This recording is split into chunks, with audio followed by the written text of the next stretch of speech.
सास बहू के झगड़े का समाधान किया कुछ ऐसे। हाल ही में नैना का विवाह हुआ था और उसने अपने पति और ससुराल वालों के साथ एक जॉइंट फैमिली में रहना शुरू कर दिया था। कुछ दिनों के बाद उसे पता चला कि वह अपनी सास के साथ नहीं रह सकती। नैना की सास रूढ़िवादी थी, जबकि नैना आधुनिक जीवन शैली जीने वाली लड़की थी। जल्द ही उनके बीच झगड़े होने लगे। कई महीनों के बीत जाने के बाद भी दोनों में से कोई भी अपना व्यवहार बदल नहीं पाया। समय के साथ साथ नैना और ज्यादा आक्रामक हो गई और उसे अपनी सास से नफरत होना शुरू हो गई। वह सोचने लगी कि कैसे अपनी सास से छुटकारा पाया जाए। एक बार हमेशा की तरह जब उसने अपनी सास से झगड़ा किया और उसके पति ने अपनी मां का साइड लिया, तब नैना गुस्सा हो गई और अपने मायके चली गई। नैना के पिता एक केमिस्ट थे। उसने अपने पिता को पूरी बात बताई। उसने अपने पिता से कहा कि उसे कुछ जहर दे ताकि वह अपनी सास के खाने में मिलाकर उससे छुटकारा पा सके, नहीं तो वह अपने पति के घर वापस नहीं जाएगी। नैना के पिता को यह सब जानकर काफी दुख हुआ और उन्होंने अपनी बेटी से कहा, अगर तुम अपनी सास को जहर देती हो तो तुम और मैं दोनों जेल जाएंगे। ऐसा करना ठीक नहीं है। लेकिन नैना सुनने और समझने की हालत में नहीं थी। आखिरकार उसके पिता ने कहा, ठीक है, जैसा तुम चाहती हो वैसा ही होगा, लेकिन मैं तुम्हें जेल में नहीं देखना चाहता।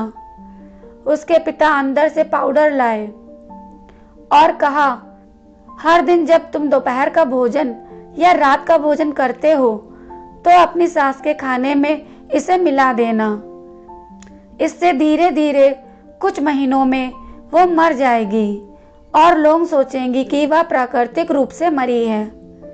उन्होंने यह भी कहा, किसी को भी तुम पर शक नहीं होना चाहिए, इसीलिए आज से तुम अपनी सास के साथ नहीं लड़ोगी, बल्कि तुम उनकी देखभाल करोगी। भले ही वो कुछ भी कहें, तुम गुस्से से बात नहीं करोगी और हमेशा शांत रहोगी। नैना सहमत हो गई और अपने ससुराल वापस आ गई और अपने पिता की सलाह के अनुसार उसने अपनी सास के खाने में पाउडर मिक्स करना शुरू कर दिया और बड़े ही प्यार के साथ बात करना शुरू कर दिया।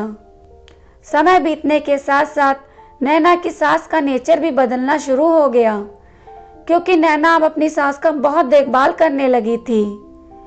इसीलिए उसकी सास भी उसके प्रति विनम्र होने लगी और प्यार से बात करने लगी। 5 महीने बीत गए और नैना खाने में पाउडर मिक्स कर रही थी, लेकिन अब घर का वातावरण बदल गया। कोई झगड़े नहीं थे, दोनों एक दूसरे की तारीफ करते। अब ऐसा लगता था मानो दोनों का रिश्ता माँ और बेटी का रिश्ता हो। अब नैना को चिंता होने लगी कि पाउडर की वजह से उसकी सास जल्द ही मर सकती हैं। वह अपने पिता के घर पर गई और उसने कहा, पिताजी, कृपया मुझे उस जहरीले पाउडर के प्रभाव को ठीक करने के लिए इलाज बताएं। मैं अपनी सास को खोना नहीं चाहती।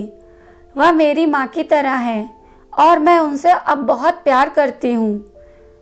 उसके पिता मुस्कुराए और कहा, कौन सा जहर? मैंने तुम्हें बस एक स्वीटनर दिया था। नैना हैरान थी और उसने अपने पिता से पूछा कि उन्होंने ऐसा क्यों किया। पिता ने कहा, बेटा, अगर तुम किसी दूसरे इंसान से प्यार चाहते हो तो तुम्हें भी उसे प्यार देना होगा। रिश्ते एक गाड़ी की तरह होते हैं और हम उन पर लगे पहियों की तरह। जब तक सभी पहिए ठीक से आगे नहीं बढ़ेंगे, तब तक गाड़ी ठीक से नहीं चल सकती। इसी बात का एहसास दिलाने के लिए मैंने ऐसा किया और तुम्हें अपनी सास के प्रति नम्र रहने को कहा। तुम्हारी अच्छाई देखकर उन्होंने भी अपने आप को बदला और तुम्हें समझना शुरू किया।